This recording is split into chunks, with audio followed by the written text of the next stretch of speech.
25-օրյա հավաքի մասնակիցներին տուն ճանապարհելու հանդիսավոր արարողությունն է։ Ակտիվ մասնակցություն ունեցած անձինք պարգևատրվեցին շնորհակալագրերով ու արժեքավոր նվերներով։ Խրախուսվողներից մեկն էլ սպայական կազմի վարժական հավաքի մասնակից Էդգար Խամոյանն է, ով Թալինի շրջանի Լուսակն գյուղի միջնակարգ դպրոցի ֆինանսական գծով տնօրենն է։ Պարտադիր ժամկետային զինվորական ծառայության տարիներին համապատասխան պաշտոնում նշանակվելու արդյունքում նա վարժական հավաքին մասնակցում էր որպես դասակի հրամանատար։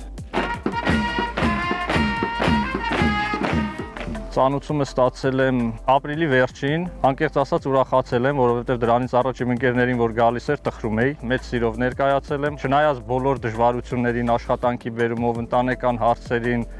ամեն ինչ կանեմ, որպեսզի կարողանամ կազմակերպել նշված օրը ներկա գտնվել զինկոմիսարիատում հավաքներին մեկնելու համար։ Դպրոցում քննաշրջան էր պետք էր ճանապարհել հերթական շրջանավարտներին, սակայն Էդգար Խամոյանը մեկնեց մասնակցելու վարժական հավաքի։ Դժվար էր նաև 2 տարեկան որդուց օրեր շարունակ հեռու լինելը։ Փոքրիկի լույս աշխարհ գալուն Էդգարն ու կինը տարիներով են սպասել, բայց միշտ էլ քաջ գիտակցել են, որ հայրենիքի պաշտպանությունը ամենակարևոր առաքելություններից է։ Իմ զորացրվելուց հետո բավականին բաներ էր փոխվել, իմացածը վերհիշել եմ եւ նոր բաներ եմ սովորել։ Կարող են մարդիկ ասել, ես ոչ վաղ անցյալում եմ եղել, հիշում եմ եւ այլն, բայց իրականում այդպես ճշմարտություն գոյություն չունի։ Բանակը ամեն օր կատարելագործվող կառույց է։ Հավաքների մասնակից անձնակազմը գոհունակություն է հայտնում դասապրոցեսներին իրենց կողմից մասնակցության, նոր գիտելիքների ձեռքբերման, հին գիտելիքների ամրապնդման համար։ Խոսակցության ընթացքում գալիս ենք այն եզրահանգման, որ հավաքների մասնակից անձնակազմը ցանկություն ունի եւս մեկ անգամ մասնակցելու հավաքներին։ 25 օր անց հայրենիքին պարտքը տալուց հետո հավաքի մասնակիցը շտապում է տուն, բայց մինչև այդ դպրոցում այսօր քննության օր արեք, մատ մտնենք դպրոցել հասկանանք ինչա կատարվում, նոր կշարունակենք ճանապարհը, կգնանք տուն։ Դպրոցում քննությունների վերջին օրն է։ Էդգար Խամոյանը զինվորականին վայել պատասխանատվությամբ նախ աշխատանքի է շտապում, ուսումնական գծով տնօրենից ճշտելու, արդյոք իր բացակայության ժամանակ ամեն ինչ հարթ էր ընթացել։ Տարեվերջին, երբ ամեն ինչ եռում է, երբ ամեն ինչ պիտի ամփոփել,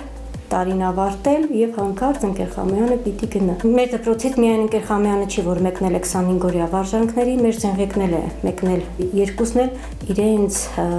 փորձն ու գործը իսպաս կդնեն հայրենիքի պաշտպանության։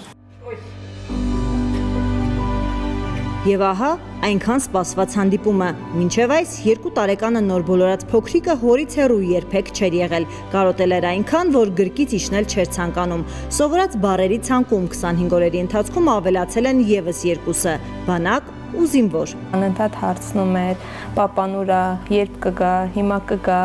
վաղը կգա, քնեմ կգա», տենց տարբեր հարցեր էր տալիս։ Դե ինքը շատ փոքր է, որ հասկանա ինչ կարևոր գործ անում։ Ասել են գնացել է ծառայության, բանակը գնացել, բառերը ֆիքսել է, բայց իհարկե չի հասկանում ծառայությունը, բանակը ինչ է։ Իրան էլ որ հարցում են հիմա պապան ուր է, ասում է գնացել է բանակ։ Հայրենասիրությունը կոնկրետ դրսևորումներ ունի։ Հայրենասիրությունը սեփական հայրենիքը պաշտպանելու ցանկությունն է նաև, ասում է Էդգարն ու ամփոփում։ Վարժական հավաքին չմասնակցելու համար մարդիկ հազար պատճառ կարող են գտնել, բայց ամենադժվար թվացող խնդիրները լուծվող են, եթե իսկապես ունես հայրենիքիդ մի մասնիկը դառնալու պատրաստակամություն։ Ի վերջո, կրկին զինվորականի համազգեստ կրելը պատիվ է Հայաստանի Հանրապետության զինապարտ յուրաքանչյուր քաղաքացու համար։ Տաթևիկ Աբրահամյան, Ռազմիկ Տիգրանյան, Զինուշ։